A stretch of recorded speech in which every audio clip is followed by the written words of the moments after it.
নমস্কার। নতুন একটি ভিডিওতে আপনাদের সবাইকে স্বাগত।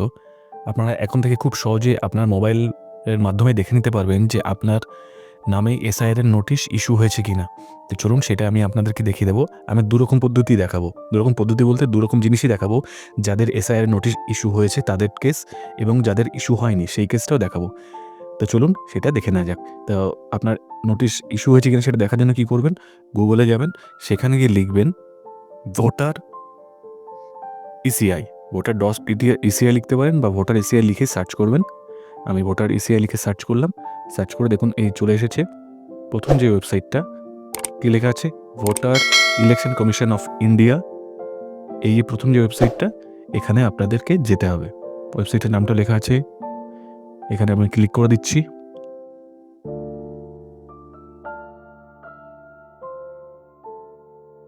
ক্লিক করার পরে এই পেজটা ওপেন হয়ে গেছে। এই পেজের সাথে আপনারা আগেই পরিচিত আছেন। স্পেশাল ইন্টেন্সিভ রিভিশনের এই পেজটা তো আপনারা পরিচিত আছেন, যেখান থেকে আপনার নাম সার্চ করছিলেন। প্রথম অপশানটা ছিল, আর এই সেকেন্ড অপশানটা কিন্তু অ্যাড হয়েছে। কি লেখা আছে, submit document against notice issued. এই অপশানটা অ্যাড হয়েছে। ডকুমেন্ট আপনাদেরকে সাবমিট করতে হবে, আপনারা অনলাইনে সাবমিট করতে পারবেন আপনাদের হিয়ারিং নোটিশ ইস্যু হয়ে গেলে। আমাদের এই অপশানটাই দরকার। তো চলুন এখানে আমরা এবার ক্লিক করব। এখানে ক্লিক করে দিলাম। এবার আপনার এপিক নাম্বার বা মোবাইল নাম্বার দিয়ে এখানে লগ ইন করতে হবে। আর নিচে যে ক্যাপচাটা লেখা আছে, ক্যাপচাটা সাইডে আপনাকে লিখে দিতে হবে। তো আমি এপিক নাম্বার দিয়ে দিলাম। এপিক নাম্বারটা দিয়ে দিচ্ছি।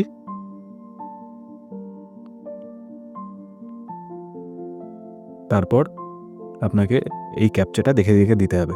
প্রথমে আমি দেখাবো যে যদি নোটিশ ইস্যু না হয়ে থাকে তাহলে কি অপশান আসবে, সেটা আমি আপনাদেরকে দেখাবো। তো এবার ভেরিফাই করে দিলাম। ওটিপি আসছে মোবাইলে, ওটিপিটা বসিয়ে দিচ্ছি। ওটিপিটা বসিয়ে দিয়ে ভেরিফাই অ্যান্ড লগ ইনে ক্লিক করছি। এই মেন পেজ ওপেন হয়ে গেছে। এই পেজে দেখুন নিচের দিকে লেখা আছে সাবমিট ডকুমেন্ট। এই পেজে আমরা আছি। এখানে আমি প্রথমে একটা এপিক নাম্বার দিয়ে দেখিয়ে দিচ্ছি। এই এপিক নাম্বার দিলাম, সেন্ড ওটিপিতে ক্লিক করলাম। সেন্ড ওটিপিতে ক্লিক করলে এই এপিক নাম্বারের সাথে যে মোবাইল নাম্বার লিঙ্ক আছে সেখানে ওটিপি গেছে, সেই ওটিপিটা দিয়ে আমি সার্চ করছি। ওটিপিটা বসালাম, বসিয়ে সার্চ করছি। সার্চ করার সাথে সাথে দেখুন যেহেতু নোটিশ ইস্যু হয়নি তাই কি লেখা আছে, no notice has been generated on as on day, please check after some days. এখনও পর্যন্ত কোনো নোটিশ ইস্যু হয়নি, কদিন পরে চেক করতে বলছে। তাহলে এই ভোটার কার্ডের এগেনস্টে কোনো নোটিশ ইস্যু হয়নি। এবার আমি আরেকটা দেখিয়ে দেবো যেখানে নোটিশ ইস্যু হয়েছে। তো একই রকমভাবে এপিক নাম্বার দিলাম, সেন্ড ওটিপিতে ক্লিক করব। আগেরটা কিন্তু নোটিশ কোনো ইস্যু হয়নি। এটা বসালাম, বসিয়ে এবার আমি ক্লিক করলাম। মোবাইল নাম্বারে ওটিপি গেছে। যে মোবাইল নাম্বারটা লিঙ্ক আছে ওখানে দেখিয়েও দিচ্ছে যে কোন মোবাইল নাম্বারের সাথে লিঙ্ক আছে। সেই মোবাইল নাম্বারে একটা ওটিপি গেছে। সেই ওটিপিটা আমি এবার এখানে বসিয়ে দেবো। ওটিপিটা বসাচ্ছি, বসিয়ে সার্চ বাটনে ক্লিক করলাম। দেখুন এবার এটা যেহেতু নোটিশ ইস্যু হয়েছে তাই এখানে সমস্ত ডিটেলস চলে এসেছে। এবার নাম, এপিক নাম্বার, কোন বিধানসভার, সমস্ত ডিটেলস চলে এসেছে এখানে। এবং এখানে হিয়ারিংয়ের ডেটও কিন্তু দেওয়া আছে।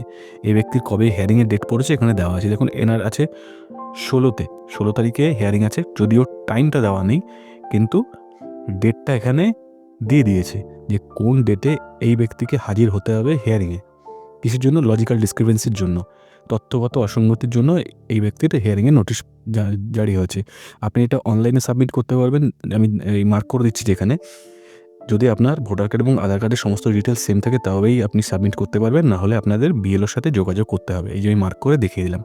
এবার কি কারণে হয়েছে দেখুন নিচে আমি এই যে মার্ক করে দিচ্ছি, লেখা আছে কি যে এই ব্যক্তির 2000 যার সাথে লিঙ্ক করেছে তার নামের বানানের সাথে মিসম্যাচ আছে। আমি একটু বলে দিই, এই ব্যক্তির বাবার নামের বাবার নাম হলো কানাই লাল, সেখানে স্পেস ছিল আর এখানে স্পেস নেই ওনার 2025-এ। এক্ষেত্রে এনার নোটিশ ইস্যু হয়েছে। তো কী করতে হবে, একে ডকুমেন্ট আপলোড করতে হবে। ফ্রন্ট পেজ আপলোড করলেন, সেকেন্ড পেজ আপলোড করলেন। যদি সেকেন্ড পেজ থাকে তো দেবেন, নাহলে দেওয়ার দরকার নেই।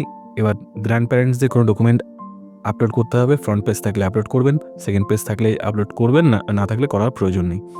এবার লাস্ট এসআইআর যার সাথে লিঙ্ক করা হয়েছিল তার ডিটেলসটার লাস্ট এসআইআর যে তালিকাটা পাতা, সেই পাতাটা এখানে আপলোড করতে হবে।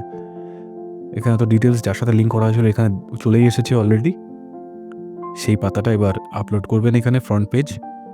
আমাদের তো এসআইআর সেকেন্ড পেজ কিছু থাকে না, তাহলে সেকেন্ড পেজ আপলোড করার কোনো প্রয়োজন নেই। নিচে টিকমার্ক, এই চেক বক্সটা টিক করবেন, টিক করে একটু নিচে দিকে গেলেই ভেরিফাই ই-সাইন অ্যান্ড সাবমিট, এখানে আপনাদেরকে ক্লিক করতে হবে। এখানে ক্লিক করলেই আপনাদের পরবর্তী পেজে নিয়ে যাবে, আপনারা সাবমিট করতে পারবেন। সাবমিট করার আগে আপনারা বিএলওর সাথে একবার যোগাযোগ করবেন, দেখবেন ওনাদের কাছে ফিজিক্যালি হিয়ারিংয়ের নোটিশও এসে গেছে। আপনি চাইলে সেখানেও অ্যাপিয়ার করতে পারেন, না হলে আপনি এখানে অনলাইনে সাবমিট করতে পারবেন। কিন্তু কি মনে রাখতে হবে, আধার কার্ড এবং ভোটার কার্ডের ডিটেলস যেন সেম থাকে। আর প্রথমটা যে ফ্রন্ট পেজ এবং ব্যাক পেজের যে ব্যাপারটা, সেটা আরও একবার বলে দিই। যদি সেকেন্ড পেজ কিছু থাকে তাহলে দেবেন, নাহলে শুধু ফ্রন্ট সাইড অর্থাৎ সামনের সাইডটা দিলেই হয়ে যাবে। এসআইআর ক্ষেত্রেও সেম কেস। তাহলে কী দিতে হচ্ছে আপনাদের, এই ব্যক্তির ক্ষেত্রে কী দিতে হলো, প্রথমে নিজের সাথে বাবার নামের রিলেশনশিপ প্রুফ হচ্ছে এরকম ডকুমেন্ট সে আপলোড করবে। তারপরে গ্র্যান্ড প্যারেন্টসের সাথে অর্থাৎ ঠাকুরদা ঠাকুমা সাথে রিলেশনশিপ প্রুফ হচ্ছে এরকম কিছু একটা ডকুমেন্ট তাদেরকে কিন্তু আপলোড করতে হবে। তাহলে এইভাবে আপনারা দেখে নিলেন যে আপনাদের কী কারণে হিয়ারিং নোটিশ ইস্যু হয়েছে, কবে হয়েছে, কবে আপনাদেরকে হাজিরা দিতে হবে, এটা আপনারা জেনে নিলেন। তাহলে আপনারা এইভাবে সাবমিট করুন। আর ভিডিওটি ভালো লাগলে লাইক করবেন, কোনো প্রশ্ন থাকলে কমেন্টে জানাতে পারেন। চ্যানেলটি সাবস্ক্রাইব করেও পাশে থাকবেন। ধন্যবাদ।